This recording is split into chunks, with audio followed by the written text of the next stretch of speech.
c'est une redécouverte parce qu'effectivement, l'état dans lequel on avait vu la toile au moment du constat et de premiers diagnostics retrouve beaucoup d'éclat et beaucoup de présence.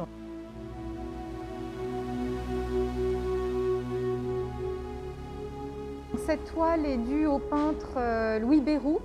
Louis Beyroux se spécialise rapidement dans les représentations d'intérieur de monuments. En 1887, Louis Beyroux sollicite auprès du ministre de la Guerre l'autorisation de représenter la visite de l'état-major des Invalides au tombeau de l'empereur. Cette toile est par ailleurs très intéressante pour l'histoire de l'architecture des Invalides et aussi de la modification de ses usages, puisqu'elle symbolise en quelque sorte la conversion progressive de cette chapelle royale des Invalides en nécropole funéraire. Cette vocation est confirmée par l'arrivée des cendres de l'empereur lui-même, de Napoléon, en 1840.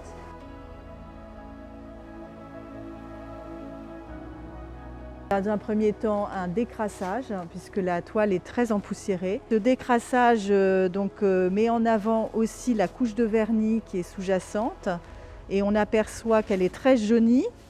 On voit notamment en bord, là il y a effectivement les restes de dorure, mais aussi le jaunissement de la toile.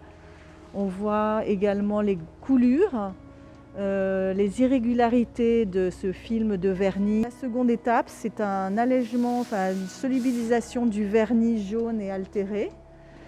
Et on a fait plusieurs essais avec deux mélanges de solvants différents. Et selon les plages colorées, on utilise l'un ou l'autre. Et alors, après cette intervention de nettoyage, nous procéderons à la réintégration de la couche picturale. Donc il faudra à ce moment-là refaire un petit mastic si l'état de surface n'est pas approprié. Donc après le masticage, on procédera à la retouche, une retouche illusionniste. C'est une retouche qui ne sera pas visible à la fin de l'intervention.